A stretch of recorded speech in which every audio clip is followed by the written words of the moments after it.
பலமுமல்ல பராக்கிரமுமல்ல ஆவியினாலாகும்,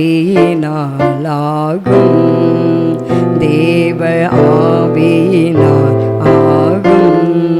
பெரிய பர்வதமே நீ மாத்திரம் சேருவாவிலுக்கும் சமபூமியாவாய். பெரிய பர்வதமே நீ மாத்திரம் சேருவாவிலுக்கும் சமபூமியாவாய்.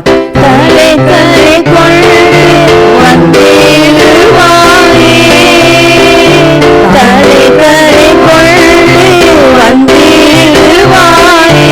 கிருபை உண்டாவதாக, கிருபை உண்டாவதாக, கிருபை உண்டாவதாக, தேவ கிருபை உண்டாவதாக. ஆமென். அல்லேலூயா. கர்த்தர் நல்லவர், அவர் கிருபை என்றும் உள்ளது. வாசிக்கலாம். ஆதியாகம புஸ்தகம் 21 அதிகாரம் 22 வசனத்தை நாம் வாசி பார்க்கலாம். ஆதியாகமம் 21 அதிகாரம் 22 வசனம்.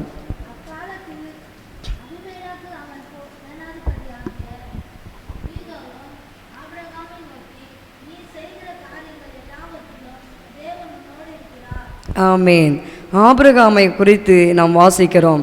அக்காலத்தில் அபிமெலேக்கும் அவன் சேனாபதியாகிய பிகோலும், இந்த அபிமெலேக் என்றால் அவர்கள் அந்த நாட்களில் வாழ்ந்து கொண்டிருக்கிற ராஜாக்கள். அந்த அபிமெலேக் என்ன செய்கிறாரு பாருங்கள். ஆபிரகாமை பார்த்து, நீ செய்கிற காரியங்கள் எல்லாவற்றிலும் தேவன் உன்னுடனே இருக்கிறார்.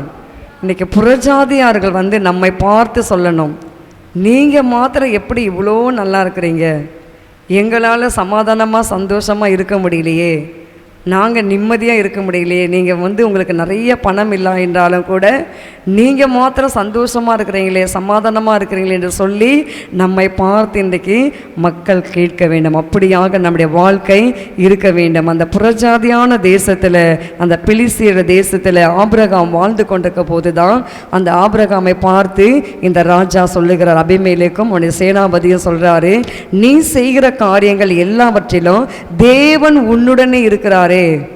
அப்போ தேவ பிள்ளைகள் செய்கிற காரியம் எல்லாவற்றிலும் தான் தேவன் இருப்பார். தேவ பிள்ளைகள் இல்லாதவர்கள் செய்கிற, நானும் தேவ பிள்ளைகள், நானும் இயேசுவின் நாமத்தினால அற்புதம் செய்கிறேன், நானும் இயேசுவின் நாமத்தினால பேய் ஓட்டுறேன்னு சொன்னால் புறஜாதியரை கொண்டு கர்த்தர் அந்த அற்புதத்தை செய்வாரா? செய்ய மாட்டார். யாருக்கு செய்வார்? கர்த்தருடைய பிள்ளைகளுக்கு மாத்திரம்தான் செய்வார். இன்றைக்கி ஆபிரகாமோடு கர்த்தர் இருந்தார். அப்போ ஆபிரகாமோடு கர்த்தர் இருந்தார் என்றால் அதற்கு எப்படி நாம் தெரிந்து கொள்ள முடியும்? வாசிக்கலாம். ஏசாயா 41 அதிகாரம் 8 வசனத்தில் நாம் ஆபிரகாமை குறித்து நாம் வாசிக்கிறோம். ஏசாயா 41:8.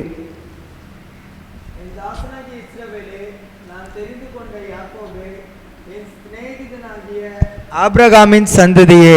ஆமேன். என் தாசனாகிய இஸ்ரவேலே, நான் தெரிந்து கொண்ட யாக்கோபே, என் சிநேகிதனான ஆபிரகாமின் சந்ததியே.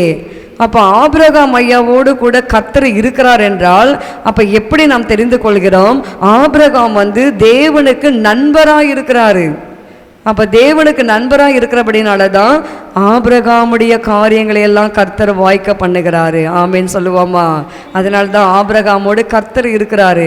நாம் கூட இந்த காலை வேளையில் நாம் யாரோடு நாம் ஐக்கியமாக இருக்க வேண்டும் சொல்லுங்கள்? நாம் இயேசுவோடு நாம் ஐக்கியமாக இருக்க வேண்டும். நாம் இருக்கிறோமா? இயேசுவோடு ஐக்கியமாக இருக்கிறோமா? நாம் யாரோடு ஐக்கியமாக இருக்கிற? உலகத்தோடு ஐக்கியமாக இருக்கிறோமா?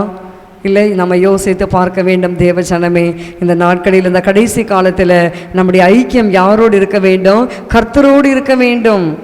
நம்முடைய ஐக்கியம் அப்படி இருக்கும் பொழுது ஆபிரகாமோடு கர்த்தர் இருந்து அவன் காரியங்கள் எல்லாம் வாய்க்க பண்ணினார். 21 அதிகாரம் அதே அதிகாரத்தில் 26 வசனத்தை வாசித்து பாருங்க. 21, 26 ஆதியாகமம் 21, 26.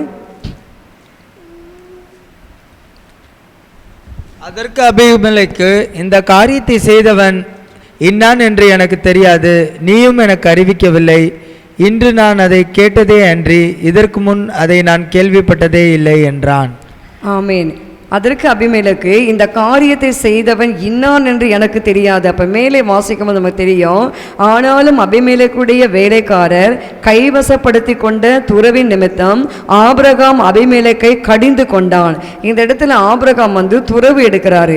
அப்போ இந்த அதிகாரத்தில் நீங்கள் 21, 22 அப்படியே நீங்கள் வாசித்து பார்த்தீங்கன்னா உங்களுக்கு தெரியும். அவர் அங்கே துறவு எடுத்துக்கொண்டிருக்கார். துறவு என்றால் தண்ணீர் எடுக்கிற கிணறு. அந்த நாட்களில் அவங்களுடைய ஆடுகளுக்கு தண்ணீர் காட்ட வேண்டுமானால் அவரவர்கள் அந்த இடத்துல என்ன செய்வார்கள், ஒரு துறவு எடுத்துக்கொள்வார்கள். அந்த துறவில் இருக்கிற தண்ணீரை தான் தங்களுடைய ஆட்டு மந்தைகளுக்கு குடிப்பதற்கும் அவர்களுக்கும் அதை பயன்படுத்தி கொள்வார்கள். அப்படி அப்படினால தான் இந்த சம்பவம் நடக்குது. அதனால தான் அந்த அபிமெலேக்கு ராஜா ஆபிரகாமை பார்த்து அப்படியே சொல்லுங்க. 22 வாசித்து பாருங்க. அதே அதிகாரத்தில் 22, 22, 23 வாசிங்க. ஆகையால் நீ எனக்காவது என் குமாரனுக்காவது என் பேரனுக்காவது வஞ்சனை செய்யாமல் நான் உனக்கு செய்த தயவின்படியே நீ எனக்கும் நீ தங்கியிருக்கிற இந்த தேசத்திற்கும் தயவு செய்வேன் என்று இங்கே தேவன் பேரில் எனக்கு ஆணையிட்டு கொடு. ஆமேன். இப்போ நாளுக்கு நாள் பார்த்தீங்கன்னா ஆபிரகாம் ஐயா அவர் விருத்தி அடைகிறாரு. அவருடைய ஆசீர்வாதத்தை பார்த்து இந்த அபிமெலேக்கு ராஜாவுக்கு கொஞ்சம் பொறாமை வந்தபடினால தான் அவர் என்ன சொல்றாரு, நீ எனக்காவது என் குமாரனுக்காவது என் பேரனுக்காவது வஞ்சனை செய்யாமல் நான் உனக்கு செய்த தயவின்படியே. அப்போ இவர் தயவு செய்கிற இந்த இடத்துல புறஜாதியான தேசத்தில் ஆபிரகாம் தங்கும் பொழுது அந்த புறஜாதியான ராஜா தயவு செய்கிறாரு. இன்றைக்கு நமக்கு கூட புறஜாதியர் இடத்துல நமக்கு தயவு வேண்டும். என்ன சொல்ல ஆமீன்னு சொல்ல மாட்டேன்றீங்களே? இல்லை, எல்லாருடைய கண்களில் நமக்கு என்ன வேண்டும் சொல்லுங்கள், தயவு வேண்டும். கடந்த நாட்களில் இந்த மேலே இருக்கிற கமர்ஷியல் அந்த லைனை நாங்கள் மாற்றணும். ஏன்னா அது ஆவரேஜ் நாங்கள் மந்த்லி 1100, 1010 அந்த மாதிரி நாங்கள் கிட்டத்தட்ட ஒரு 15 ஆண்டுகள் இருக்கும். அதாவது காலேஜை நிறுத்தி ஒரு 8 ஆண்டுகள் நினைக்கிறேன், 7 ஆண்டுகள் அதுக்கு முன்னாடி அவங்க யூஸ் பண்ணிகிட்டு இருந்தாங்க. அப்போ 7-8 ஆண்டுகளாக ஆவரேஜ் ஃபீஸ் நான் கட்டிகிட்டே வந்தேன். ஏன்னா அது 40,000 50,000 கொடுத்து அந்த லைனை நம்ம எடுத்தபடினால உடனே நம்ம நிறுத்தக்கூடாதுன்னு எங்களுக்கு அங்கேயே சொல்லி அனுப்பிட்டாங்க ஆஃபீஸ்லேயே. இப்போ வேறு வழி இல்லை, நம்ம அதை எடுத்து தான் ஆகணும். அதற்காக நாங்கள் அந்த இடத்துல போய் ஆஃபீஸில் லெட்டரெல்லாம் கொடுத்துட்டு வந்துட்டோம். அவங்களும் அதை டிஸ்கண்டினியூ பண்ணிட்ட உடனே நேம் ட்ரான்ஸ்ஃபர் பண்ணணும்.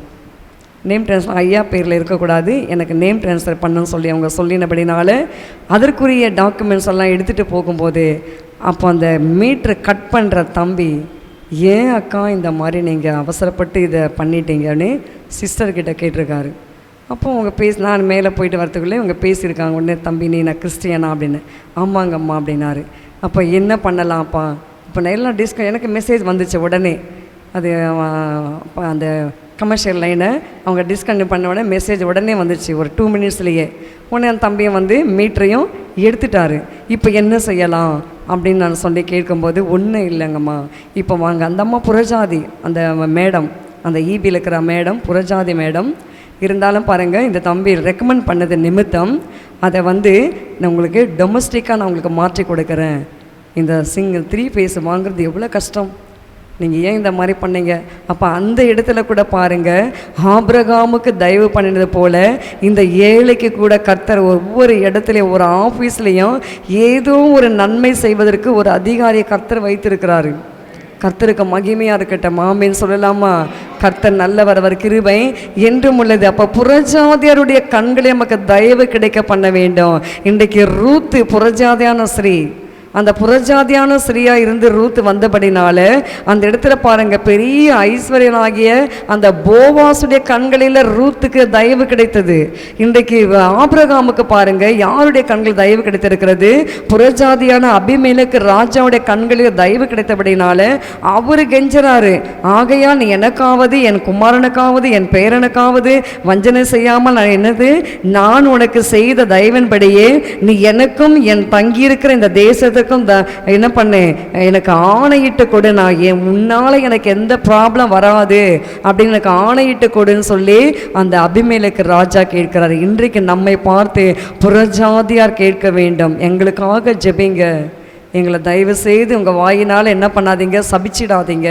எங்களுக்காக நீங்கள் என்ன பண்ணுங்க, ஜெபம் செய்யுங்க, உங்கள் தயவு எனக்கு வேண்டும் என்று சொல்லி நம்மை பார்த்து இன்றைக்கு அநேகர் கேட்க வேண்டும். ஆமேன்னு சொல்லலாமா? அப்படி கேட்க வேண்டுமானால் அதற்கு என்ன செய்ய வேண்டும்? ஆபிரகாமோடு கர்த்தர் இருந்தபடினால நம்மோடு கர்த்தர் இருக்க வேண்டும். நம்மோடு கர்த்தர் இருந்தால்தான் அதை செய்வார்கள். எனக்கு மிகவும் ஆச்சரியமாக இருந்தது. கோர்ட்டில் போனால் கூட அங்கேயும் ஒரு கர்த்தருடைய பிள்ளைகளை வைத்திருப்பார். நீங்கள் நம்புறீங்களோ இல்லையா, ஜட்ஜி நான் வந்து போன 2024 நினைக்கிறேன், லென் டேஸில் நாட்களில் தான். அப்போ நான் போயிட்டு காலைமே 10:30 மணிக்கு போனேன். 10:30 மணிலேருந்து அந்த 2:30 மணி முடிஞ்சுது. 2:30 மணிக்கு முடிஞ்சு அதுக்கு பிறகு போய் உள்ள அப்படியே உட்காந்துக்கிட்டே இருக்கிறேன். நம்ம சபையினுக்காக வைக்கப்பட்ட அட்வொகேட்டு வரவே இல்லை. அப்போ அந்த ஜட்ஜி பார்க்குறாரு. என்னை பார்த்துட்டு அந்த குமாஸ்தாக்கிட்ட கூப்பிட்டு, அந்த அம்மாவை கூப்பிடு, என்னை கூப்பிட்டு நான் வந்து நிற்கிறேன். ஏம்மா உங்களுக்கு வீட்டில் வேலை இல்லை? இருக்குது சார். சபையில் உங்களுக்கு வேலை இல்லை? இருக்குது சார். அப்புறம் எதுக்குமா காலையிலேருந்து இங்கே வந்து உட்காந்துருக்குற? சார் எங்கள் அட்வொகேட்டு வரலைங்க சார். உங்கள் அட்வொகேட்டை வரலனா பரவாயில்லம்மா, நீ வீட்டுக்கு போம்மா, வீட்டுக்கு போயிட்டு உங்களுடைய வேலையெல்லாம் பாரும்மா. யார் சொல்கிறது? ஜட்ஜி சொல்கிறாரு.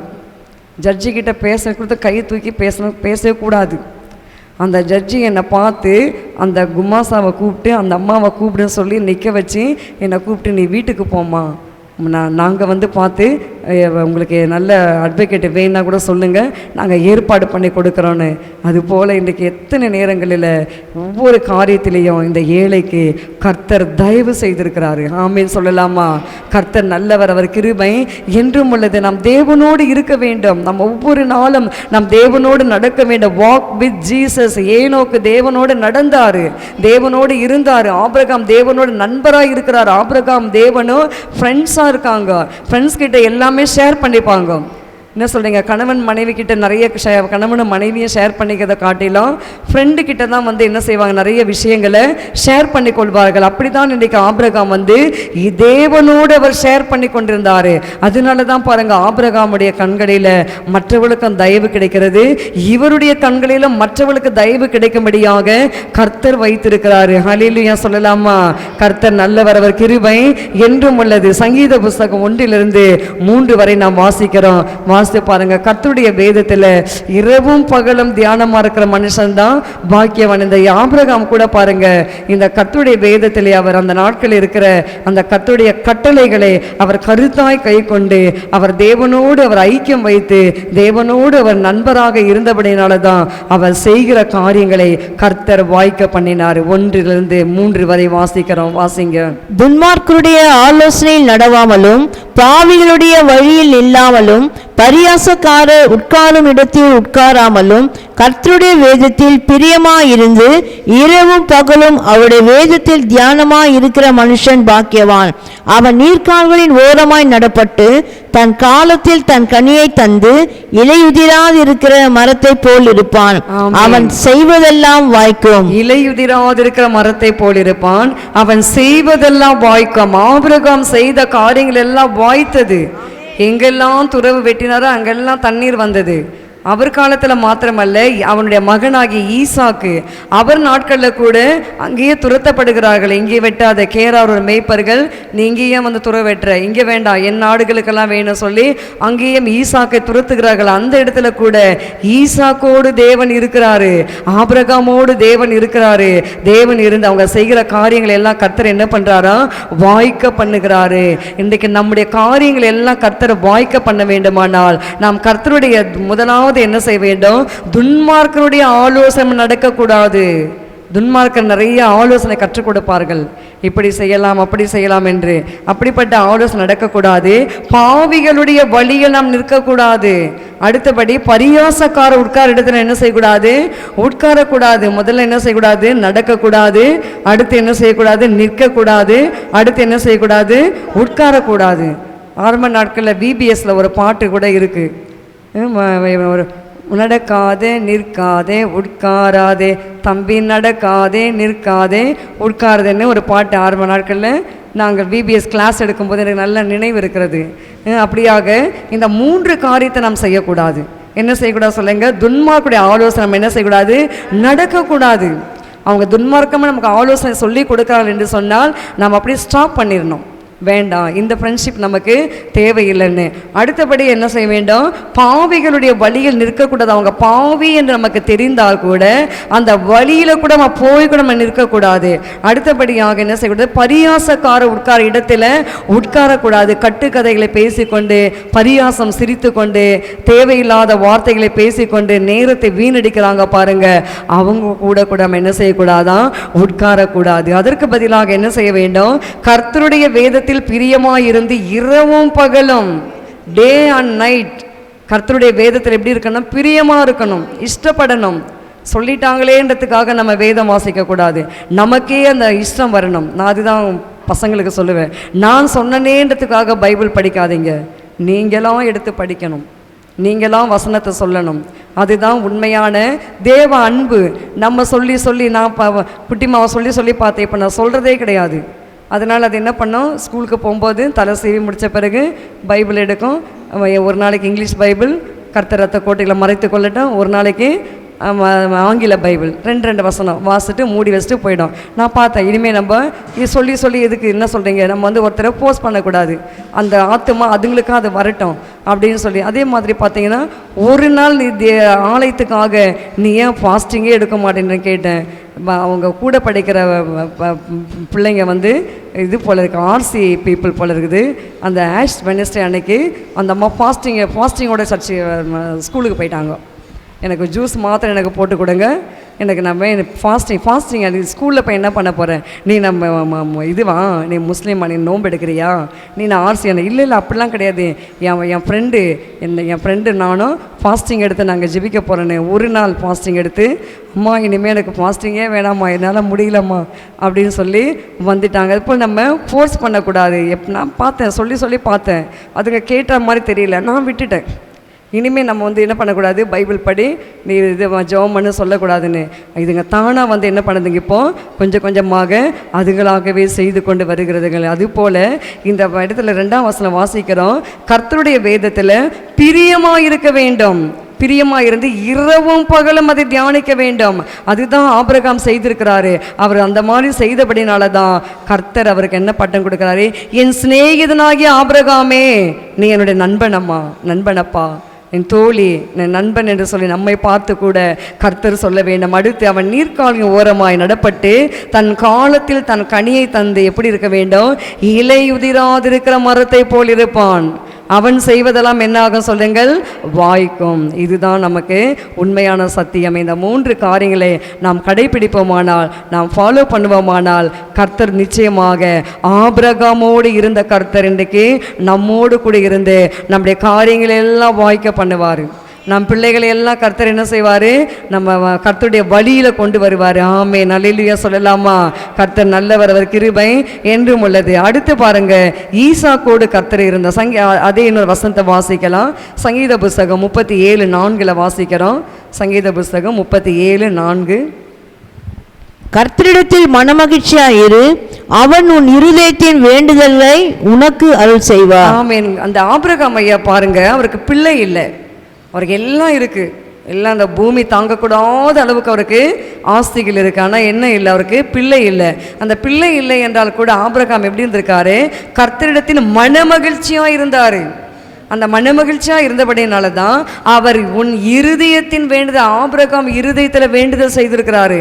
எனக்கு ஒரு பிள்ளை தாருங்க, எனக்கு எல்லாம் கொடுத்துருக்கிறீங்களே, இன்னொரு இடத்துல வாசிக்க நேரம் இல்லை, எனக்கு ஒரு பிள்ளை தாங்க, என் பிள்ளை தருவீனா? நான் எப்படி அப்போ இவ்வளோ ஆசை இருக்குது, அந்த ஆசைகள் எல்லாம் அனுபவிப்பதற்கு என்ன இல்லை? எனக்கு பிள்ளை இல்லை, எனக்கு ஒரு பிள்ளை தாங்க என்று சொல்லி அவர் ஜெபித்திருக்கிறாரு. அவர் இருதயத்தில் வேண்டுதல் செய்திருக்கிறாரு. அந்த இருதயத்தில் வேண்டுதல் செய்தபடினால தான் பாருங்க, ஆபிரகாமுடைய காரியங்கள் எல்லாம் கர்த்தர் அருள் செய்தார். ஹல்லேலூயா சொல்லலாமா? இன்றைக்கு உங்களுடைய இருதயத்திலிருந்து நீங்கள் என்னென்ன காரியங்கள் வேண்டுதல் செய்கிறீங்க? இருதயத்தில் ஜெபிக்கிறீங்களா? வெளிப்புறமாக ஜெபிக்கிறது வேறு. இருதயம், என் கணவர் ரட்சிக்கப்படலையே, என் பிள்ளைகள் இன்னும் ரட்சிக்கப்படலையே, என் குடும்பத்தில் இவ்வளோ போராட்டம் இருக்குதுன்னு சொல்லி இருதயத்தில் நாம் ஜெபிக்க வேண்டும். நாம் வெளியிலெல்லாம் சொல்லிட்டு இருக்கக்கூடாது, நம்ம வெளியில் போயிட்டு நம்ம தூற்றி கொண்டு தெரியக்கூடாது. இல்லை, கர்த்தருங்க பாருங்கள், ஆபிரகாம் எவ்வளோ ஆஸ்தி, ஆனால் அவர் இருதயத்தில் வேண்டுதல் செய்கிறாரு. இன்றைக்கு நாம் கூட இருதயத்தில் வேண்டுதல் செய்ய வேண்டும். என் பிள்ளையினுடைய சிறையிருப்பை மாற்றுங்க, என் பிள்ளைக்கு ஒரு அற்புதத்தை செய்யுங்க, என் கணவரை ரட்சிங்க, என் குடும்பத்தில் ஒரு அதிசயம் நடக்கட்டும், என் குடும்பத்தில் இருக்கிற கடன் பிரச்சனைகள் எல்லாம் மாறட்டும், என்னுடைய காரியங்கள், என்னுடைய படிப்புக்கு ஏற்ற ஒரு நல்ல வேலையை கொடுங்க, எனக்கு எல்லா தேவைகளை சந்திங்க என்று சொல்லி நம்ம என்ன செய்ய வேண்டும் சொல்லுங்கள்? இருதயத்திலிருந்து நாம் வேண்டுதல் செய்ய வேண்டும். ஆமீன் சொல்லலாமா? எத்தனை பேர் ஜெபிக்க போறீங்க இருதயத்தில்? இல்லை, அன்னாள் இருதயத்தில் ஜெபித்தார்கள். இருதயத்திலே அந்த அம்மா அந்த உதடு மாத்திரம்தான் அசைகிறது, மற்றபடி அந்த வார்த்தைகள் எல்லாம் உள்ளேயே தான் இருக்குது. அப்படி இருதயத்திலிருந்து அன்னாள் ஜெபித்த மாத்திரத்தில் தான் தான் முதல் பெயர் சேபா வரைக்கும் வல்லமை உள்ள ஒரு தீர்க்கதரிசியை பெற்றெடுத்தார்கள். இன்றைக்கு நம்முடைய ஜெபங்கள் எப்படி இருக்குது பிரியமானவர்களே? நம் ஜெபங்கள் எல்லாம் காது நிறைய பேர் கேட்குற மாதிரி இருக்குதா? ஆரம்ப நாட்களில் ஒடிசாவில் இருக்கிற மிஷினரி அக்கா டல்லா அவங்க பெயர், அவங்க தங்கச்சி வந்து ஜூடி, செகண்டராபேட்டில் அவங்க ஊழியம் செய்து கொண்டு வருகிறார்கள். இங்கே தான் வளர்ந்தார்கள். அவங்க 2 பேரும் வந்து அப்போ அவங்களுக்கு தலைக்கு எண்ணெய் எண்ணெய் இருக்காதான். அந்த அக்கா வந்து இங்கே சொல்லிட்டு சிரிப்பாங்க எங்ககிட்ட. அவங்க வந்து வந்தாங்கன்னா ஒரு வாரம் இங்கே இருப்பாங்க. அப்போ தலை எண்ணெய் இருக்காதுமா, சோப்பு இருக்காது, எங்களுக்கெல்லாம் ஒரே சோப்பு தான் ஆண்டி அங்கிள், நாங்கள்லாம் ஒரே சோப்பு தான் யூஸ் பண்ணுவோம், ஃபேமிலி சோப்பு. அந்த நாட்களில் ஃபேமிலி சோப்புன்னு ஒரே சோப்பு தான். இப்போ தான் நம்ம எல்லாருக்கும் ஆளுக்கு ஒரு சோப்பு வாங்குகிறோம். எங்கள் வீட்டில் கூட நாங்கள் ஃபேமிலி சோப்பை யூஸ் பண்ணியிருக்கிறோம். ஒரே சோப்பில் எல்லோரும் யூஸ் பண்ணிக்கணும். அப்படியாக எல்லாம் ஒரே சோப்புமா, என்ன இருக்காது. அப்போ நாங்கள் வந்து துணி வாஷ் பண்ணிட்டு இருக்கும்போது அங்கிள் இப்படி போவாங்க, ஆண்டி இப்படி போவாங்க. நாங்கள் 2 பேரும் ஆண்டி அங்கிள் காது கேட்குற மாதிரி, எங்களுக்கு எண்ணெய் இல்லை ஏசப்பா, எங்களுக்கு எண்ணெய் வாங்கி கொடுங்க, ஏசப்பா எங்களுக்கு சோப்பு இல்லை, எங்களுக்கு சோப்பு வாங்கி கொடுங்கன்னு சொல்லி காது கேட்குற மாதிரி நாங்கள் ஜெபம் பண்ணுவோன்னு சொல்லிட்டு சிரிப்பாங்க. டல்லாக்காவை எத்தனை பேர் பார்த்துருக்கேன்னு தெரியல, சொல்லிட்டு சொல்லும்போதே அவங்க சிரிப்பாங்க. அந்த சிரிப்பை ரொம்ப எனக்கு பிடிக்கும் அவங்க சொல்கிறது. அப்போது அது போல் அவங்க நாங்கள் கேட்டோம்மா, அது வந்து ஒரு ஜெபம். பட்டு நம்ம தேவைகள் வந்து பாருங்கள், நீங்கள் இருதயத்தில் சொல்லி பாருங்களேன். ஐயோ என் கணவருக்கு நல்ல வேலை கொடுங்க, என் கணவருக்கு இன்க்ரிமெண்ட்டை கூட்டி கொடுங்க, என் கணவர் எனக்கு பணம் கொடுக்கணும், எனக்கு செலவுக்கு பணமே தர மாட்டேங்கிறார் எங்கள் கணவர், என் கையில் காசு கொடுத்துட்டு போட்டேன்னு சொல்லி நீங்கள் இருதயத்தில் ஜெபித்து பாருங்கள், உங்கள் கணவர் உங்கள் கையில் காசு கொடுப்பாரு. நீங்கள் இருதயத்தில் ஜெபம் பண்ணி பாருங்கள், உங்கள் கணவருடைய இன்க்ரிமெண்ட்டை கர்த்தர் கூட்டி கொடுப்பாரு. நீங்கள் இருதயத்தில் ஜெபம் பண்ணி பாருங்கள், உங்கள் குடும்பங்களை கர்த்தர் அற்புதத்தை செய்வார். ஆமீன் சொல்லுவோமா? இந்த ஆபிரகாம் ஐயா அதை தான் செய்தார், இருதயத்தில் வேண்டுதல் செய்தார். அதனால் அவருடைய காரியங்களை எல்லாம் கர்த்தர் என்ன பண்ணார்? அருள் செய்தார் என்று சொல்லி நாம் வாசிக்கிறோம். ஆமீன். ஆதியாகம புத்தகம் 26ஆம் அதிகாரம் 13 16 வரைக்கும் நான் வாசிக்கிறேன். ஈசாக்கோடு கர்த்தர் இருந்தார். ஈசாக்கோடு கர்த்தர் இருந்தபடினால அவர் செய்கிற காரியங்களை கூட கர்த்தர் வாய்க்க பண்ணினார் என்று நாம் வாசிக்கிறோம். 26ஆம் அதிகாரம் 13 16. அவன் ஐஸ்வர்யவாகி வர வர விருத்தி அடைந்து மகா பெரியவனானான். அவனுக்கு ஆட்டு மந்தையும் மாட்டு மந்தையும் அநேக பணிவிடைக்காரரும் இருந்தபடியினாலே பெலிஸ்தர் அவன் பேரில் பொறாமை கொண்டு அவன் தகப்பனாகிய ஆபிரகாமின் நாட்களில் அவனுடைய வேலைக்காரர் வெட்டின திறவுகளை எல்லாம் தூர்த்து மண்ணினால் நிரப்பி போட்டார்கள். அபிமெலேக்கு ஈசாக்கை நோக்கி, நீ எங்களை விட்டு போய்விடு, எங்களை பார்க்கிலும் மிகவும் பலத்தவன் ஆனான் என்றான். ஆமென். அபிமெலேக்கு வந்து ஆபிரகாமுக்கு தொந்தரவு கொடுத்தது மாத்திரமல்ல, ஈசாக்குக்கும் தொந்தரவு கொடுக்கிறாரு. நீ வந்து என்ன பண்ற, எங்களை காட்டிலும் நீ பலத்தவனா இருக்கிற, நீ வர வர நீ விருத்தி அடைகிற, உனக்கு நிறைய ஆசைகள்லாம் சேருது, நீ தோன்ற தருவ மாத்திரம் தண்ணி வந்துகிட்டே இருக்குது, அதனால நீ என்ன பண்ணு, எங்களை விட்டு நீ கடந்து போய்விடு என்று சொல்லி அபிமெலேக்கு ஈசாக்கை பார்த்து சொல்லுகிறார். இன்றைக்கு நம்மை பார்த்து கூட உலகம் சொல்ல வேண்டும், நீங்க மாத்திரம் எப்படி சிஸ்டர் பிரதர் இவ்வளோ சந்தோஷமா இருக்கிறீங்க, இவ்வளோ சமாதானமாக இருக்கிறீங்க, உங்களுக்கு சேலரி கம்மி தான் இல்லை, ஆனால் நீங்கள் எவ்வளோ சந்தோஷமாக இருக்கிறீங்களே, இவ்வளோ நல்லா இருக்கிறீங்களே, காரணம் என்ன சொல்லுங்கள்? கர்த்தருடைய ஆசீர்வாதம். ஆமேன்னு சொல்லுவோமா? ஈசாக்கு தியானம் பண்ணுகிற பழக்கம் நிறைந்தவர். ஈசாக்கு 26 தெரிந்தால் எடுத்து வாசிங்க. ஈசாக்கு ஒரு பழக்கம் என்ன? ஆபிரகாமுக்கு என்ன பழக்கம்? ஆபிரகாம் இரவும் பகலும் கர்த்தருடைய வேதத்தை தியானிப்பார். ஆனால் ஈசாக்கை என்ன செய்வார்? ஒவ்வொரு சாயங்கால பொழுதும் ஈசாக்கு தியானம் செய்வார். அந்த தியானம் செய்கிற பழக்கம் இருந்தபடினால ஈசாக்கு எந்த இடத்துலலாம் போயிட்டு துறவு தோண்டுகிறாரோ அந்த இடத்துலலாம் கர்த்தர் தண்ணீரை தாராளமாய் கொடுக்கிறாரு. அது மாத்திரமல்ல, வர வர அவர் விருத்தி அடைகிறாரு. இன்றைக்கு நம்முடைய வாழ்க்கையில கூட நம்முடைய ஆசீர்வாதங்கள் வர வர விருத்தி அடைய வேண்டும். நம்முடைய சுகம் விருத்தி அடைய வேண்டும். நம்முடைய காரியங்கள் எல்லாம் விருத்தி அடைய வேண்டும். நம்முடைய கர்த்தருடைய வேலை ஸ்தலத்தில் இருக்கிற ஆவிகள் எல்லாம் கட்டப்பட வேண்டும். அவர்கள் எல்லாம் நம்மை பார்த்து சொல்லலாம், எப்படி சிஸ்டர் நீங்க இருக்கிறீங்க, எப்படி பிரதர் நீங்க இருக்கீங்க என்று நம்மை பார்த்து என்ன செய்ய வேண்டும்? அப்படி சொல்ல வேண்டும். கர்த்தர் நிச்சயமாக நமக்கு கொடுப்பார். அதுக்கு ஒரே ஒரு காரணம் என்ன சொல்லுங்கள்? நாம் தியானம் செய்ய வேண்டும். எடுத்துட்டீங்களா அந்த வசனம்? ஈசாக்கு தியானம் செய்து கொண்டு அந்த ரெபெக்காளை சொல்லுங்க, வாசிங்க ரெஃபரன்ஸுமா. 24 அதிகாரம், ஆதியாகமம் 24 அதிகாரம் 63. ஈசாக்கு சாயங்கால வேளையிலே தியானம் பண்ண வெளியிலே போயிருந்து தன் கண்களை ஏறெடுத்து பார்த்தபொழுது ஒட்டகங்கள் வர கண்டான். ஆமென். ஈசாக்குக்கு ஒரு நல்ல பழக்கம் என்ன சொல்லுங்க? தியானம் பண்ணுவாரு. காலமே ஆடுகள் எல்லாம் மேய்த்து ஆடுகளுக்கு வேண்டிய தண்ணீர் எல்லாம் காட்டி விட்டு மந்தையெல்லாம் ஒரு பக்கமாக மடக்கி படுக்க வைத்து விட்டு சாயங்கால டைம்ல அவர் என்ன செய்வாரு? தியானம் செய்வாரு. ஹல்லேலூயா. இன்றைக்கு நம்முடைய வாழ்க்கையில கூட தியானம் செய்கிறீர்களா? இன்றைக்கு நிறைய உலக பிரகாரமான யோகாவை தியானம் செய்கிறார்கள். பிசாசு உலகத்திலே இருக்கிற பெரிய பிசாசு எது சொல்லுங்கள்? யோகா தான். உங்களுக்கு தெரியுமோ தெரியாதா தெரியல, அந்த யோகாவுடைய குளம் இருக்கும் கோயம்புத்தூரில். அந்த யோகா அந்த குளத்தில் அந்த நடுவில் அந்த சிம்பிள், அதாவது சாத்தானை சர்பத்தை வைத்திருப்பார்கள், பெரிய சர்பம்.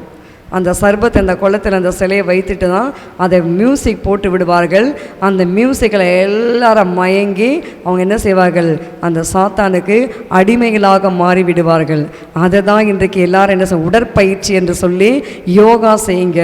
தயவு செய்து நீங்கள் உங்கள் பிள்ளைகளையும் நீங்கள் கூட இப்படிப்பட்டதான சாத்தானுடைய தந்திரங்களுக்கு அந்த வலையில் விழுந்து விடாதீர்கள். ஆமென் சொல்லலாமா? கர்த்தர் நல்லவர், அவர் கிருபை என்றும் உள்ளது. அதற்கு பதிலாக ஒரு இடத்த கண்டுபிடிங்க. சாயங்காலமா ஒரு இரவு நேரத்துலையா சைலண்ட்டாக போய் உட்காருங்க. நான் அப்படி தான் உட்காந்துருவேன். நான் சைலண்ட்டாக அந்த சேரில் உட்காந்துட்டு கண்ணை மூடிக்கிட்டு அப்படியே நான் தியானம் பண்ணுவேன். நான் தியானிக்க கர்த்தர் நமக்கு புது புது வெளிப்பாடுகளை கொடுப்பாரு. நீங்கள் கூட எல்லா வேலையும் முடிச்சு, வேலை இருக்கும், 24 hours வேலை இருக்கும், நான் இல்லைன்னு சொல்ல. நீங்கள் இயேசுவோடு கூட மாத்திர கொஞ்சம் நீங்கள் ஐக்கியமாக இருந்து பாருங்களேன், அந்த நேரத்தை கர்த்தர் உங்களுக்கு கூட்டி தருவார். இதெல்லாம் இந்த ஷிஃப்ட் பண்ணுறதுக்கு என்னால் முடியல தெரியுமா? அந்த ஆணை கால் வலிக்குது, இந்த அடிப்பட்ட கால் வலிக்குது, என்னுடைய இடுப்பெல்லாம் பலவீனமாகி விட்டது. எல்லாம் நானும் சிஸ்டரும் எடுத்துகிட்டு போய் வச்சு அதுக்கப்புறம் தான் மத்தியானம் 1 மணி அளவில் தான் சிஸ்டர் சித்ரா வருவாங்க. இதெல்லாம் நாங்கள் ஷிட் பண்ணி அதெல்லாம் சுத்தம் பண்ணி அப்பா சோதனையா போதும் ஆகிவிட்டது. அதுக்கு எல்லாம் காரணம் என்ன சொல்லுங்கள்? தேவ சமூகத்தில் காத்திருக்கும் பொழுது. ஆமேன்னு சொல்லலாமா? இந்த டஸ்ட்டில் நான் நிச்சயமாக ஹாஸ்பிட்டலில் தான் இருக்கணும். ஏன்னா என்னுடைய பலவீனம் அந்த மாதிரி. ஆனாலும் கர்த்தர் என்னை பலப்படுத்தினார். ஏன்? நம்ம கர்த்தருக்கு கொடுக்க வேண்டிய நேரத்தை கொடுக்கணும். ஏதோ வருஷத்தை ஒரு நாள் மாத்திரம் கர்த்தருக்கு கொடுத்தா போதுமா? ஒவ்வொரு காலை பொழுது நம் கர்த்தருக்கு நாம் கொடுக்க வேண்டிய நேரத்தை, ஒவ்வொரு சாயங்கால பொழுது நாம் கர்த்தருக்கு நேரத்தை கொடுக்க வேண்டும். அப்படி நீங்கள் கொடுத்து நீங்கள் தேவனோடு ஐக்கியம் வைத்து உறவு வைத்து கொண்டு நீங்கள் தியானித்து பாருங்கள். ஈசாக்கோடு கர்த்தர் இருந்து அவன் வெட்டின துறவுகளை எல்லாம் அபிமெலேக்கோட ஆட்களும் தூர்த்து போட்டாலும் வேறே இடத்துல கர்த்தர் துறவுகளை தோண்டுவதற்கு ஈசாக்கோடு கர்த்தர் இருந்தார். அதற்கு காரணம் ஈசாக்கு தியானமுள்ள மனுஷனாக இருந்தார். இன்றைக்கு நம்முடைய வாழ்க்கையில் தியானம் இருக்கிறதா? தியானிங்க தேவ ஜனமே, தியானித்து பாருங்க. ஒரு வசனத்தை வாசித்து தியானிக்கிறேன் என்று சொல்லி நாம வேறு காரியங்கள் தியானிக்கக்கூடாது. கர்த்தருடைய வார்த்தை, கர்த்தருடைய காரியம், மகிமை எப்படி இருக்கும், பரலோகம் எப்படி இருக்கும், எப்படி சிங்காசனம் எப்படி இருக்கும், கேருபீன் எப்படி இருக்கும், அப்படி என்று உடன்படிக்கை பெட்டி எப்படி இருக்கும் என்று சொல்லி நாம் என்ன செய்ய வேண்டும்? தியானிக்க வேண்டும். தியானிக்கிறீர்களா? வேதமே வாசிக்க நேரம் இல்லை. நாங்கள் எங்கள் சிஸ்டர் இதெல்லாம் தியானித்து பாருங்கள். கடைசி காலம், இந்த கடைசி காலத்தில் நாம் வந்திருக்கிறோம். தியானம் நமக்கு மிகவும் அவசியம். அந்த தியானம் இல்லை என்றால் நம்ம வாழ்க்கையில் எதுவுமே நம்மளால் சாதித்து கொள்ள முடியாது. ஆமேன்னு சொல்லுவோமா?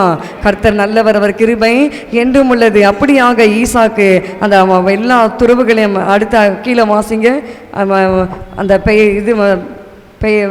துறவுகள் எல்லாம் தூர்த்து போட்டு ஏசுக்கு சித்தனா ரெகோபோத் என்று சொல்லி நான் வாசிப்போம். 22 வாசிங்க. ஆதியாகமம் 26:22. அவ்விடம் விட்டு பெயர்ந்து போய் வேறொரு துறவை வெட்டினான். அதை குறித்து அவர்கள் வாக்குவாதம் பண்ணவில்லை. அப்பொழுது அவன், நாம் தேசத்தில் பழுகும்படிக்கு இப்பொழுது கர்த்தர் நமக்கு இடம் உண்டாக்கினார் என்று சொல்லி அதற்கு ரெகோபோத் என்று பெயரிட்டான். இன்றைக்கு நம் வாழ்க்கையில் வாக்குவாதம் பண்ணுகிற மனுஷர்கள் நமக்கு விரோதமாய் வருவார்களானால் அதை குறித்து நாம் கவலைப்பட வேண்டாம். வாக்குவாதம் பண்ணிட்டு இருப்பாங்க, அதை விட்டு நம்ம கடந்து வந்து வேற ஒரு இடத்துல நாம் வரும் பொழுது கர்த்தர் நமக்கு ஒரு ரெகோபோத்தை உண்டாக்குவார். ஆமென் சொல்லுவோமா? கர்த்தர் நல்லவர், அவர் கிருபை என்றும் உள்ளது. ஆமென். அடுத்தபடி பாருங்க, 31ஆம் அதிகாரம், ஆதியாகம புத்தகம் 31ஆம் அதிகாரம் 3-5 வரை வாசித்து பாருங்கள். அந்த இடத்துல யாக்கோபை குறித்து நாம் வாசிக்கிறோம். கர்த்தர் யாக்கோப்பை நோக்கி, உன் பிதாக்களுடைய தேசத்திற்கும் உன் நிலத்தாரிடத்திற்கு நீ திரும்பி போ, நான் உன்னோட கூட இருப்பேன் என்றார். அப்பொழுது யாக்கோப்பு ராகேலையும் லேயாளையும் வெளியே தன் மந்தையிடத்தில் அனுப்பித்து அவர்களை நோக்கி, உங்கள் தகப்பனுடைய முகம் நேற்று முந்தைய நாள் இருந்தது போல் இருக்கவில்லை என்று எனக்கு தோன்றுகிறது. ஆனாலும் என் தகப்பனுடைய தேவன் என்னோட கூட இருக்கிறார் என்றார். ஆமென். என் தகப்பனுடைய தேவன் எப்படி இருக்கிறாரு? என்னோட கூட. ஆபிரகாமுடைய தேவன் ஈசாக்கோடு இருந்தாரு, ஈசாக்கின் தேவன் யாக்கோபோடு கூட இருக்கிறார். இன்றைக்கு நம்முடைய தேவன் கூட நம்மோடு கூட இருக்க வேண்டும். இருக்கிறபடினால பாருங்க, அதனால என்ன ஆகுது? யாக்கோபுடைய 2 பரிவாரத்துடைய ஆசீர்வாதங்களை அவர் பெற்றுக்கொள்ளுகிறாரு. போகும்போது வெறும் கோலோட போகிறாரு. அவருக்கு யாருமே துணை இல்லை, ஒருவருமே இல்லை, திக்கற்ற பிள்ளை, திக்கற்றான இருக்கார், ஒருத்தரும் தேற்றுவதற்கு கூட இல்லை. அந்த வனாந்திரத்தில் அவர் இரவு நேரத்தில் அவர் தங்கி அந்த கோட்டான்கள், அங்கே விஷப்பூச்சிகள், விஷப்பாம்புகள், துஷ்ட மிருகங்கள் இதெல்லாம் சத்தம் கேட்கும், இதெல்லாம் இருக்கும். அந்த நேரத்தில் கூட யாக்கோபு பாருங்க தனித்திருந்தார். தனித்திருந்த நேரத்தில் தேவனோடு இருந்து இரவெல்லாம் தேவனோடு போராடி கொண்டிருந்தார் என்று சொல்லி நாம் வாசிக்கிறோம். வாசி பாருங்க, அதை கூட இரவெல்லாம் அவர் தேவனோடு அவர் போராடினபடினால தான் அவருக்கு அந்த இடத்துல இஸ்ரவேல் என்று பெயர் வந்தது. அவர் அந்த தன்னுடைய அண்ணனுக்கு மறைவாக அவர் எல்லாவற்றையும் விட்டு ஓடினபடினால அவரோடு தேவன் இருந்தார். தேவன் இருந்தபடினால அவர் பாருங்க இரவெல்லாம் அந்த மனுஷனோடு போராடி அதுக்கு பிறகு பாருங்க தேவன் அவரோடு கூட இருந்து அந்த யாக்கோபை தேவன் ஆசீர்வதித்தார் என்று சொல்லி நாம் வாசிக்கிறோம். ஆமென். வாசிக்கலாமா? வாசிங்க. 32:29 வாசிங்க. 27. அவர் உன் பேர் என்ன என்று கேட்டார். யாக்கோப்பு என்றான். அப்பொழுது அவர், உன் பேர் இனி யாக்கோப்பு எனப்படாமல் இஸ்ரவேல் எனப்படும், தேவனோடும் மனிதரோடும் போராடி மேற்கொண்டாயே என்றான். அப்பொழுது யாக்கோப்பு, உம்முடைய நாமத்தை எனக்கு அறிவிக்க வேண்டும் என்று கேட்டான். அதற்கு அவர், நீ என் நாமத்தை கேட்பானேன் என்று சொல்லி அங்கே அவனை ஆசீர்வதித்தார். ஆசீர்வதிக்கிறாரு. போராடுற, இரவெல்லாம் போராடுறாரு. ஒரு ஆசீர்வாதம் நமக்கு வேண்டுமானால் நமக்கு போராட்ட ஜெபம் வேண்டும், நமக்கு மன்றாட்டு ஜெபம் வேண்டும், நமக்கு பரிந்து பேசுற ஜெபம் வேண்டும், நமக்கு தியானம் வேண்டும், நமக்கு கர்த்தருடைய வசனத்தை வாசிக்கிற பழக்கம் வேண்டும். இதெல்லாம் இருக்கும் பொழுது யாக்கோபை கர்த்தர் ஆசீர்வதிக்கிறாரு. ஆசீர்வதி மாத்திரம் போராடி இரவெல்லாம் போராடி மேற்கொண்டு யாக்கோபுடைய நாமத்தை என்னப்போ இஸ்ரவேல், இனிமே உன் பேர் என்ன இல்லை யாக்கோபு இல்லப்பா, இனிமே உன் பேர் என்னது? இஸ்ரவேல் என்னப்படும். இஸ்ரவேல் என்றால் தேவனால் ஆசீர்வதிக்கப்பட்ட சந்ததி. இன்றைக்கு நாம் கூட தேவனால ஆசீர்வதிக்கப்பட்ட சந்ததியாக கர்த்தர் நம்மை மாற்ற வேண்டும். நம் பிள்ளைகளை கர்த்தர் ஆசீர்வதிக்க வேண்டும். நம் சந்ததி கர்த்தர் ஆசீர்வதிக்கப்பட வேண்டும். நம்முடைய காரியங்கள், நம்முடைய கொடுக்கல் வாங்கல், நம்முடைய கிரியைகளை எல்லாம் ஆசீர்வதிக்கப்பட வேண்டும், எல்லாம் வாய்க்க பண்ண வேண்டும். ஒருவேளை நம்ம காலையில் எழும்பி காலையில் இருந்து இரவு படுக்கிற வரைக்கும் வேலை என்னால் முடியல அப்படின்னு சொல்லியிருப்பீங்கன்னா ஒரே ஒரு சின்ன ஒரு இதுதான், நீங்கள் காலையில் எழும்பி நீங்கள் இயேசுக்கு நீங்கள் நேரத்தை கொடுத்து பாருங்கள். 1 மணி நேரம் இல்லை 1/2 மணி நேரம் நீங்கள் கொடுத்து பாருங்கள். சீக்கிரமாக கடகடன்னு நம்ம குடும்ப வேலைகள் எல்லாம் முடிப்பதற்கு கர்த்தர் நமக்கு பலன் கொடுப்பாரு. நம்ம காலையில் எந்திரிச்சோடனே வேலைன்னு ஓடிட்டான், இன்றைக்கெல்லாம் 24 hours அந்த வேலை மாளவே மாளாது.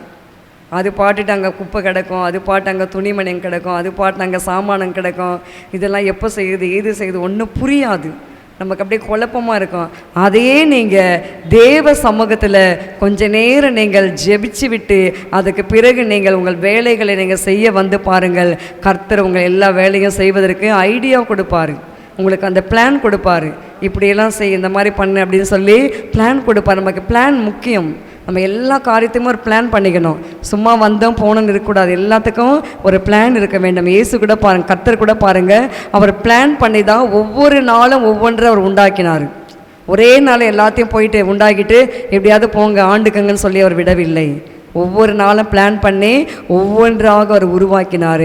அதே போல தான் நம்ம கூட ஒரு பிளான் இருக்க வேண்டும். நம்ம குடும்பத்தில் அந்த பிளானோடு நம்ம இருப்போமா என்று சொன்னால் நம் குடும்பங்கள் நிச்சயமாக யாக்கோபை கர்த்தர் ஆசீர்வதித்து போல, யாக்கோபுடைய பிள்ளைகள் 12 கோத்திரம், யாக்கோபிடத்திலிருந்து எத்தனை கோத்திரம் வந்துச்சு? 12 கோத்திரம் வந்தது. அதே போல் இன்றைக்கு நம் குடும்பங்களை கூட கர்த்தர் ஆசீர்வதிப்பார். நம் பிள்ளைகளுக்கு பிள்ளைகளுக்கு பிள்ளைகளுக்கு பிள்ளைகள் தலைமுறை தலைமுறையாக நம் சந்ததியை கர்த்தர் ஆசீர்வதிப்பார். ஆமேன். கடந்த நாட்களில் ஜெபகுமாரி சிஸ்டருடைய தாயாருடைய நினைவு நாளுக்கு நாங்கள் கடந்து போயிருந்தோம். அந்த இடத்துல அவங்க குடும்பத்தால் சொல்கிற சாட்சி வேறு. அதுதான் நான் கவனிச்சிட்டே வந்தேன். மற்றவர்கள், அதாவது புறஜாதி, அவங்களுடைய ஹவுஸ் ஓனர், அந்த அம்மா நாங்கள் சாப்பிட்டுட்டு இருக்கும்போது என்கிட்ட அந்த அம்மா ஷேர் பண்ணுது. நான் கேட்டேன், நீங்கள் யாருங்கன்னு. அப்போ அவங்க இந்த மாதிரி சொன்னாங்க. அவங்க என்ன தெரியுமா ஷேர் பண்ணாங்க? பிள்ளைங்களை கண்டிக்கிறது கூட வெளியில் சத்தம் கேட்காது. அந்த அம்மா வெளியில் வந்து ஒரு நாள் கூட சத்தம் போட்டு பேசுறது இல்லை. அவங்க தான் அப்படின்னா அந்த அம்மா பெத்த பிள்ளைங்க கூட அப்படி தான் இருக்குது. அந்த பிள்ளைங்க தான் அப்படின்னு பார்த்தா அதுங்க பெத்த பிள்ளைங்க கூட அப்படி தான் இருக்குதுன்னு புறஜாதியாக சொல்லுகிறார்கள். ஆமேன்னு சொல்லுவோமா? எனக்கு ஆச்சரியமாக இருந்தது. சாட்சி என்றால் அப்படி வர வேண்டும். அருமையான அன்புமணி தாயார் அவர்கள் தன் பிள்ளைகளை கருத்தாக வளர்த்திருக்கிறார்கள். அவங்க பாசத்தோடு கண்டிப்போடு, கொஞ்சம் சம்பளம்தான், அந்த கொஞ்சம் சம்பளத்தோட 6 பிள்ளைகளை அவங்க வளர்த்து இன்றைக்கு தேவ சமூகத்தில் அவங்க மகிமையில் இளைப்பாரி கொண்டிருக்கிறார்கள். ஏன் சொல்ல வருகிறேன்? நம் குடும்பத்தை கூட அப்படித்தான் நடத்த வேண்டும். ஒரு பிளான் இருக்க வேணும். அந்த பிளானோடு நம்ம இருக்கணும். ஜெபிக்கணும். காலையில் ஜெபிச்சாதான் அந்த கர்த்தர் அந்த ஞானத்தை கொடுப்பாரு. தாயார் ஜெபிப்பாங்க. அது மாத்திரமல்ல, சத்யபிரபு கூட எனக்கு ஒரு சாட்சி சொல்லியிருக்கிறாரு. எங்கள் பெரியம்மா வந்துங்க சிஸ்டர், குடும்ப ஜபம் நடத்தும் போது எங்களை எல்லாம் கூப்பிட்டு உட்கார வச்சு எங்களுக்கு ஜபம் சொல்லி கொடுப்பாங்க. அவங்களாம் இப்போ ஹிந்துவில் இருந்தாங்க. எங்கள் பெரியம்மாவால் தான் நாங்கள் இப்படி இருக்கிறோன்னு எனக்கு தனிப்பட்ட முறையில் அவரும் எனக்கு தாயாரை குறித்து சாட்சி கொடுத்த. அவங்க எனக்கு சொல்லலை, இவங்க சொல்கிறது வேறு. என்ன சொல்கிறீங்க? இவங்க அவங்க அம்மா ஆசையினால், அவங்க அம்மாவுடைய பாசத்தில் அப்படி சொல்லலாம். மற்றவர்கள் சொல்லுகிறார்கள், புறஜாதியான ஆட்கள், அவங்க சொல்கிற சாட்சியை கேட்கும் பொழுது மிகவும் நான் கர்த்தரை நான் சோத்தரித்தேன். சாட்சி என்றால் அப்படி இருக்க வேண்டும். நம் குடும்பத்தில் கூட நம் ஜெபம் இல்லை என்றால் பிரியமானவர்களே ஒன்றுமே இருக்காது. ஜெபந்தான் முக்கியம். நீங்கள் என்ன தான் உங்களுக்கு வேலை, நீங்கள் கலெக்டராக கூட இருங்க, நீங்கள் பெரிய ஜட்ஜியாக கூட இருங்க, நீங்கள் பெரிய ஐடி கம்பெனியோட நீங்கள் நிறுவனராக இருங்க, நீங்கள் மேனேஜராக இருங்க, எம்டியாக இருங்க, நீங்கள் என்ன வேணாலும் இருங்க. ஆனால் நாம் கர்த்தருக்கு கொடுக்க வேண்டிய அந்த நேரத்தை நாம் கொடுக்க வேண்டும். நீங்கள் அந்த கொடுத்துட்டு நீங்கள் பாருங்களேன், கர்த்தர் யாக்கோபோடு இருந்து ஆசீர்வதித்தது போல நம்மையும் நம் பிள்ளைகளையும் கர்த்தர் நிச்சயமாக ஆசீர்வதிப்பார். ஆமேன்னு சொல்லுவோமா? கர்த்தர் நல்லவர், அவர் கிருபை என்றும் உள்ளது. யோசேப்போடு கூட கர்த்தர் இருக்கிறார். 39ஆம் அதிகாரம் 2ஆம் வசனம், ஆதியாகமம் புஸ்தகம் 39ஆம் அதிகாரம் 2ஆம் வசனத்தில் நாம் வாசிக்கிறோம், யோசேப்போடு கர்த்தர் இருக்கிறாரு. கர்த்தர் யோசேப்போடு இருந்தார், அவன் காரிய சித்தியம் உள்ளவனானான். அவன் எகிப்தியனாகிய தன் எஜமானுடைய வீட்டிலே இருந்தான். கர்த்தர் அவனோடே இருக்கிறார் என்றும் அவன் செய்கிற யாவையும் கர்த்தர் வாய்க்க பண்ணுகிறார் என்றும் அவன் எஜமான் கண்டு. ஆமென். எஜமான் பார்க்குறாங்க. எஜமான் வந்து அடிமை. யோசேப்பு தன் குடும்பத்தினரால் அடிமையாக விற்கப்பட்டாயிற்று. அப்போ விற்கப்பட்ட இடத்துல அந்த அடிமை வீட்டில் போயிட்டு யோசேப்பு வேலை செய்யும் பொழுது அந்த எஜமான் சொல்கிறாரு, கர்த்தர் அவனோடு இருக்கிறார் என்றும் அவன் செய்கிற யாவையும் கர்த்தர் என்ன பண்ணுறாரா வாய்க்க பண்ணுகிறார் என்று அவன் எஜமான் கண்டு. இன்றைக்கு நம்முடைய எஜமான் நம்மை பார்த்து என்ன சொல்லணும்? நீ செய்கிற காரியங்கள் எல்லாம் கர்த்தர் வாய்க்க பண்ணுறாரு. எப்படி ஐயா, எப்படி பிரதர், எப்படி சிஸ்டர்? நம்முடைய எஜமான் ஆகிய இயேசு கூட நம்மை குறித்து சாட்சி கொடுக்க வேண்டும். நாம் செய்கிற காரியங்கள் எல்லாம் வாய்க்க பண்ண வேண்டும். அதுக்கு கர்த்தர் வந்து யோசேப்போடு இருக்கிறார். யோசேப்போடு எப்படி இருக்கிறார்னா, யோசேப்பு குழியில் போடப்பட்ட போது கூட இயேசு கர்த்தரை நோக்கி பார்க்கிறாரு. யோசேப்பு அடிமையாக விற்கப்பட்டு அடிமையாக எடுத்துகிட்டு போகும்போது கூட யோசேப்பு தேவனோடு இருக்கிறபடினால அந்த இடத்திலும் யோசேப்போடு கர்த்தர் இருந்தார். இன்றைக்கு நம்ம தாழ்விலும் உயர்விலும் எல்லா நேரத்திலும் எல்லா காலத்திலும் நம்ம எப்படி இருக்க வேண்டும்? நாம் தேவனோடு இருக்க வேண்டும். இருந்தாலும் இல்லை என்றாலும் கர்த்தருக்கு ஸ்தோத்திரம் சொல்ல வேண்டும். மாவு இருந்தாலும் சோத்திரம், இல்லை என்றாலும் சோத்திரம். கையில் காசு இருந்தாலும் சோத்திரம், இல்லை என்றாலும் சோத்திரம். இல்லை அப்படி நம்ம சொல்லி பாருங்களேன். நிச்சயமாக யோசேப்போடு கர்த்தர் இருந்து யோசேப்பை எகிப்து தேசத்திற்கு அதிபதியாக கர்த்தர் மாற்றினார். அதற்கு காரணம் என்ன சொல்லுங்கள்? யோசேப்பு குழியில் போடப்பட்ட போது கூட முறுமுறுக்கவில்லை. அவன் அடிமையாக விற்கப்பட்டு இழுத்துட்டு போகும்போது கூட முறுமுறுக்கவில்லை. அங்கே கூட தன்னுடைய வாலிபத்தை அவன் பரிசுத்தமாய் காத்து கொண்டான். அவன் பாவம் செய்வதற்கு சான்ஸ் வந்தது, ஆனாலும் அதை அவன் பயன்படுத்தி கொள்ளாதபடி அந்த பாவத்திலிருந்து விலகி ஓடினான். அதனால தேவன் அவனை உயர்த்தினாரு. அந்த எகிப்து தேசம் முழுமைக்கும் ஒரு பிரதம மந்திரி போஸ்டை கர்த்தர் கொடுத்து யோசேப்பை கர்த்தர் ஆசீர்வதித்தாரு. இன்றைக்கு நம் வாழ்க்கையில் கூட ஒரு உயர்வு, ஒரு ஆசீர்வாதம் நமக்கு வேண்டுமானால் நம்மை குழியில் போடுவார்கள், நம்மை அடிமையாக பண்ணுவார்கள், நம்மை மட்டமாக நினைப்பார்கள். அந்த நேரத்தில் கூட நாம் என்ன செய்வேன்? கண்ணீரின் ஜபம். யோசேப்பு எவ்வளோ கண்ணீர் விட்டிருப்பார், எவ்வளோ அந்த எஜமான் வீட்டுக்கு உழைச்சாரு. கடைசியில் அந்த எஜமானுடைய மனைவி கூட என்ன பண்ணிருச்சு? தேவையில்லாத பழி போட்டு எடுத்துகிட்டு போயிட்டு ஜெயிலில் போட்டாங்க. அந்த நேரத்தில் கூட யோசேப்பு அங்கே இருக்கிற சிறைச்சாலை கைதிகளுக்கு கூட அவர் ஜெபம் நடத்துகிறாரு.